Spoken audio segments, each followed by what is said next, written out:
नमस्कार। आपका अखबार के YouTube चैनल पर आपका स्वागत है। मैं हूं प्रदीप सिंह। भारतीय विपक्षी दल और उसके नेता इस समय इंसेन या विक्षिप्त अवस्था में हैं। उनको समझ में नहीं आ रहा है कि प्रधानमंत्री पर, उनकी सरकार पर, उनकी पार्टी पर किस तरह से, किस हथियार से, किस तरीके से, किन शब्दों में हमला किया जाए। और नतीजा ये हो रहा है कि उन पर हमला करने की बजाय वो एक तरह से देश की अस्मिता पर हमला कर रहे हैं, देश की संस्कृति पर हमला कर रहे हैं। आज का मुद्दा जो है वो प्रधानमंत्री ने नए संसद भवन की छत पर राष्ट्रीय स्तंभ, अशोक स्तंभ की जो पूजा पाठ की देश को समर्पित किया, उसको लेकर उसकी आलोचना आप देखिए कैसी कैसी हो रही है। पहले शुरू हुआ कि प्रधानमंत्री ने बाकी विपक्षी दलों को या दूसरे नेताओं को बुलाया क्यों नहीं। सवाल यह है कि बुलाना क्यों चाहिए था। जब इसके शिलान्यास के अवसर पर बुलाया गया था तो आपने बहिष्कार किया। उसके बाद सेंट्रल विस्टा को लेकर आप अदालत में हर मौके पर अड़ंगा डालते रहे, विरोध करते रहे और इसको देश के लिए बुरा बताते रहे, कहते रहे कि देश के गरीबों के साथ मजाक है और पता नहीं क्या क्या कहते रहे। तो अब आपको एतराज़ है कि बुलाया क्यों नहीं, हालांकि बुलाया तो बीजेपी के भी किसी नेता को नहीं। दूसरी बात, अशोक स्तंभ में जो शेर है उसके दांत क्यों खुले हुए हैं, उसका मुंह क्यों खुला हो, उसके दांत क्यों दिख रहे हैं, इसका विरोध हो रहा है। अरे शेर के दांत हैं तो दिखेंगे ही। इस देश का नाम भारत पड़ा है, जिन भरत के नाम पर उनके बारे में कहा जाता है कि बचपन में शेरों का मुंह खोलकर उनके दांत गिना करते थे। उस भारत में अशोक स्तंभ पर जो शेर बना है उसके दांत न दिखें, उसका मुंह ना खुला हो, ऐसा कैसे हो सकता है। फिर ये आलोचना हुई कि सारनाथ में जो अशोक स्तंभ है उस पर जो ये शेर है और इसमें बहुत अंतर है, इसको बदल दिया गया है। जिन लोगों ने बनाया, जो आर्किटेक्ट्स हैं, उनका हूबहू वैसा है। फ़र्क ये है कि वो उसका साइज़ जो है छोटा है। आप सामने से ऐसे आई लेवल पर ऐसे देखते हैं और ये इसकी लंबाई बहुत ज़्यादा है, तो आप नीचे से देखते हैं तो आपको मुंह ज़्यादा खुला हुआ दिखता है। ये देखने का अंतर है, लेकिन ये भी कोई आलोचना की वजह है। तीसरी बात जो सबसे गंभीर है, जो इस बात को साबित करती है कि इस देश में इस समय हिंदू फोबिया चल रहा है, हिंदुओं के खिलाफ एक तरह का अभियान चल रहा है। आलोचना ये हो रही है कि प्रधानमंत्री ने वहाँ पूजा क्यों की, हिंदू धर्म के, सनातन धर्म के हिसाब से पूजा क्यों की। तो सवाल ये है कि किस धर्म के अनुसार पूजा हो। इनसे कोई पूछने जाते हैं अमेरिका में, अमेरिकी कांग्रेस का हर सेशन पादरी की प्रार्थना से शुरू होता है और वो पादरी सरकार द्वारा नियुक्त होता है। उसका वेतन जो है वो लोगों के टैक्स के पैसे से जाता है।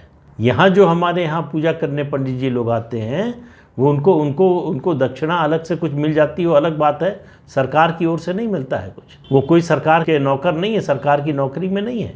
बात यह है कि समस्या हिंदू धर्म से है, सनातन धर्म से है। लगातार इस तरह के मुद्दे उठाए जाते हैं। प्रश्न ये है कि भारत जहाँ 78-80% आबादी हिंदू है, जिसकी सांस्कृतिक पहचान सनातन धर्म है, वहाँ हिंदू रीति रिवाज नहीं चलेगा तो फिर क्या चलेगा। तो समस्या क्या है। समस्या शुरू हुई है 2014 से, आपको पता है। 2014 में जब नरेंद्र मोदी और बीजेपी को स्पष्ट बहुमत मिला तो ये मानकर 5 साल बिताया जो उनके विरोधी हैं उन्होंने, कि 5 साल ये एक एबरेशन है, हो गया है, गलती से हो गया है, लोगों को गलती का एहसास होगा, 5 साल बाद स्थिति सुधर जाएगी, कांग्रेस फिर सत्ता में आ जाएगी। कांग्रेसी भी इसी उम्मीद में थे कि देखिए हम तो 98 से जो है 2004 तक घर बैठे रहे, 2004 में लोगों ने सत्ता सौंप दी हमको, तो उसी तरह से फिर मिल जाएगी, कुछ करने की ज़रूरत नहीं है। इसी सोच के साथ जो है वो पूरा विपक्ष और उसका जो इकोसिस्टम था वो काम कर रहा था। 2019 आया तो बहुत बड़ा आघात लग गया, उससे बड़ा बहुमत मिल गया। उम्मीद कर रहे थे कि बाहर हो जाएंगे और हो गया इसका उल्टा। तो अब जो है उनकी समस्या सबसे बड़ी ये है, वो चाहे केदारनाथ चले जाएं तो समस्या है, वो काशी विश्वनाथ धाम जाएं तो समस्या है, वो नेपाल में जो है पशुपतिनाथ मंदिर जाएं तो समस्या है, वो किसी भी मंदिर में, मठ में, कहीं भी जाएं प्रधानमंत्री, लोगों को समस्या है। समस्या क्यों है? समस्या ये है कि वो इस बात को स्वीकार नहीं कर पा रहे हैं कि आखिर नरेंद्र मोदी अपने हिंदू होने पर शर्मिंदा क्यों नहीं है, क्यों हिंदू होने का गर्व दिखाते हैं, क्यों हिंदू हैं इसका सार्वजनिक इजहार करते हैं, क्यों नहीं छुपकर मंदिर जाते, अगर मंदिर जाना ही है उनको, क्यों नहीं सिर्फ चुनाव के मौके पर तिलक लगवाते और मंदिर जाते, ये 12 महीना हर समय क्यों हिंदुत्व का प्रदर्शन करते हैं? क्योंकि उनकी आस्था है, क्योंकि उनकी निष्ठा है, विश्वास है उस सनातन धर्म में जो इस देश की सांस्कृतिक पहचान है। सनातन धर्म के बिना इस देश की पहचान भी नहीं बचेगी। और इस बात को नरेंद्र मोदी आकर नहीं बता रहे हैं, ये बात सदियों से कही जा रही है। और पुरानी बात को छोड़ भी दें, आज़ादी के बाद भारत का संविधान बना, भारत के संविधान की जो मूल प्रति है उसमें जहाँ लोगों के मौलिक कर्तव्य की बात हो रही है, तीसरे चैप्टर में उसके ऊपर जो कलाकृति है उसमें दिखाया गया है भगवान राम माता सीता और लक्ष्मण के साथ लौट रहे हैं अयोध्या विजय के बाद। तो क्या हमारे संविधान निर्माता जिन्होंने सर्वसम्मति से वो संविधान पास किया, जो संविधान की मूल प्रति बनी, जिसको सबने स्वीकार किया, वो लोग सांप्रदायिक थे, वो धर्मनिरपेक्ष नहीं थे उनकी नज़र में।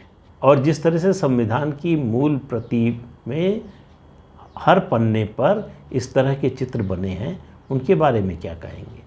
जो अभी संसद का भवन है उसमें आप अगर अंदर से गए हो तो देखिए हर जगह संस्कृत के श्लोक आपको मिल जाएंगे, वेदों से पुराणों से हर जगह मिल जाएंगे। तो वो लोग सांप्रदायिक थे। तो वहाँ किसी ने सवाल क्यों नहीं उठाया कि भाई ये उर्दू में क्यों नहीं लिखा गया है, ये फलां में क्यों नहीं लिखा गया है, ये ईसाई धर्म के हिसाब से बाइबल से क्यों नहीं लिया गया, ये कुरान से क्यों नहीं लिया गया? ये सवाल क्यों नहीं उठा था उस समय? तो वो सब लोग सांप्रदायिक थे। मोदी को घेरने के लिए इनके पास कोई तर्क नहीं है। एक तर्क ये दिया गया कि भाई संसद की संपत्ति जो है वो सब कुछ लोकसभा अध्यक्ष के अधीन होती है। बिल्कुल सही बात है, लेकिन संसद की संपत्ति सरकार की संपत्ति नहीं है। संसद भवन जो नया बन रहा है वो अभी बन रहा है, अंडर कंस्ट्रक्शन है, अभी पूरा नहीं हुआ है। और शहरी विकास मंत्री ने अभी तक उसको लोकसभा सचिवालय को हैंडओवर नहीं किया है। जिस दिन हैंडओवर हो जाएगा उस दिन उस पर अधिकार जो है लोकसभा अध्यक्ष का होगा। तो इसलिए इस पूजा में प्रमुख रूप से जो बैठे वो प्रधानमंत्री बैठे, क्योंकि अभी ये सरकार की संपत्ति है, सरकार बनवा रही है। इसमें सांसदों का पैसा नहीं लगा है, सरकारी पैसा लगा है, लोगों का पैसा लगा है। तो प्रधानमंत्री को पूरा अधिकार था वो पूजा करने का। लेकिन कहा जा रहा है कि प्रधानमंत्री ने पूजा करके अपराध किया है। और सीताराम येचुरी तो यहाँ तक चले गए कि ये अनकॉन्स्टिट्यूशनल है, संविधान के विरुद्ध है। संविधान में कहाँ लिखा है भाई ऐसा? तो ये जो मतिभ्रम भी अब मुझे बड़ा छोटा शब्द लगने लगा, बड़ा हल्का शब्द लगने लगा है। जिस तरह से विपक्ष का आचरण है उसको देखते हुए अब आप देखिए कि हमारे सैनिकों पर हमला होता है तो विपक्ष से नारा उठता है, हाउ इज़ द जोश। और जब हमारे सेना के लोग, हमारी थल सेना और वायु सेना के लोग एरियल स्ट्राइक करते हैं और सर्जिकल स्ट्राइक करते हैं तो पूछा जाता है सबूत कहाँ है। यहाँ पहुँच गया है हमारे देश का विपक्ष। इसीलिए जनता की नज़रों से लगातार गिरता जा रहा है। लगातार जनता की नज़र में उसकी विश्वसनीयता गिरती जा रही है। संसद भवन जो बन रहा है और सेंट्रल विस्टा का पार्ट है संसद भवन।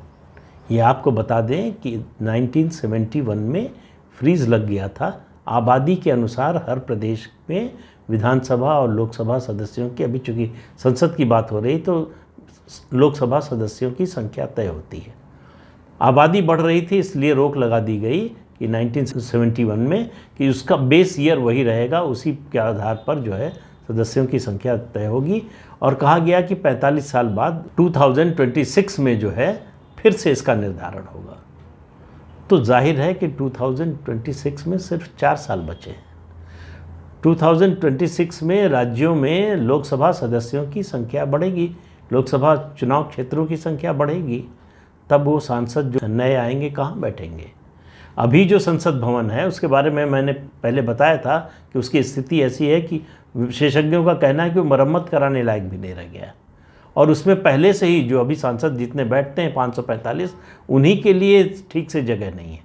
तो जो नए आएंगे, संख्या बढ़ेगी, वो कहाँ बैठेंगे, इसके बारे में कोई तो सोचेगा। या 2026 में बनवाना शुरू करेंगे, तब तक टेंट में चलेगी संसद। मतलब दिमागी दिवालियेपन की स्थिति हो गई है। जो भी अच्छा बन रहा है उसका विरोध करो। ऐतिहासिक काम हो रहा है सेंट्रल विस्टा जो बन रहा है। अभी आप नई दिल्ली में घूमिए तो जो कुछ आपको मिलेगा सब अंग्रेज़ों का बनवाया हुआ मिलेगा, या जो 47 के बाद बना है वो जर्जर हालत में मिलेगा। ये बिल्डिंग कब गिर जाएगी, कितने दिन चल पाएगी, किसी को नहीं मालूम। उसकी जगह पे नया निर्माण हो रहा है और जो खर्च हो रहा है उससे ज़्यादा की बचत हो रही है, फिर भी एतराज़ है। तो मोदी कुछ भी करें, संसद का नया भवन बनवाएं, सेंट्रल विस्टा बनवाएं तो एतराज़ है, सर्जिकल स्ट्राइक करें तो एतराज़ है, एरियल स्ट्राइक करें तो एतराज़ है, वैक्सीन बनवाएं तो एतराज़ है कि वैक्सीन जो है ये मारने के लिए लोगों को बनी है, ये तो बड़ी ख़तरनाक है।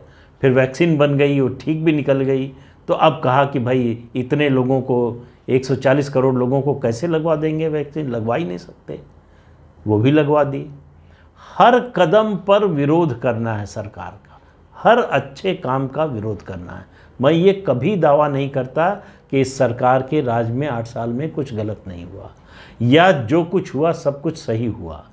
ये कोई सरकार इस तरह का दावा नहीं कर सकती है। लेकिन जो अच्छा हो रहा है उसको खराब कैसे कह दें, जो लोगों की भलाई के लिए हो रहा है उसको अच्छा कैसे कह दें। इतने एक्सप्रेसवे बन रहे हैं, एयरपोर्ट बन रहे हैं, अस्पताल बन रहे हैं, एम्स बन रहा है, तो उसको बुरा कैसे कहा जा सकता है। इनमें से ये जो काम हो रहे हैं जो पिछले 8 साल में हुए हैं, वो पिछले 50-60 साल में उतने काम नहीं हुए, तो उसकी प्रशंसा तो होगी ही।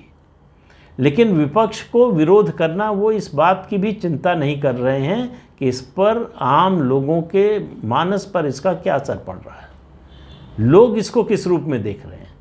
जितना हमला विपक्ष करता है उतनी मोदी की विश्वसनीयता बढ़ती जाती है। क्यों? लोगों को लगता है कि मोदी ज़रूर कुछ अच्छा कर रहे हैं, तभी ये सब लोग विरोध कर रहे हैं। कांग्रेस पार्टी भ्रष्टाचार की पर्यायवाची बन चुकी है। कांग्रेस पार्टी के उठने की दूर दूर तक कोई संभावना नहीं है। जो पार्टियां हैं ये परिवारवादी पार्टियां, जो एक परिवार की पार्टियां बन गई हैं, जितने क्षेत्रीय दल हैं उनमें से ज़्यादातर, उनकी स्थिति किसी से छिपी नहीं है।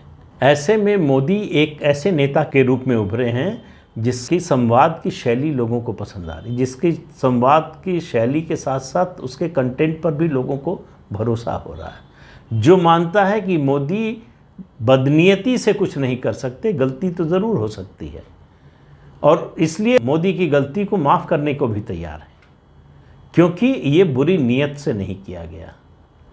जो विपक्ष के नेता हैं उनकी तुलना करते हैं जब लोग, सवाल यह है कि मोदी को हटा दें तो लाएं किसको।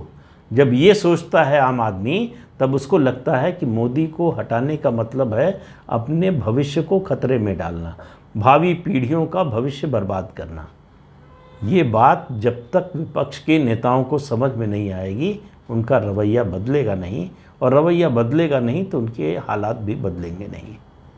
तो इस अंक में इतना ही। अगले अंक में फिर मिलेंगे किसी नए मुद्दे के साथ। तब तक के लिए इजाज़त दीजिए।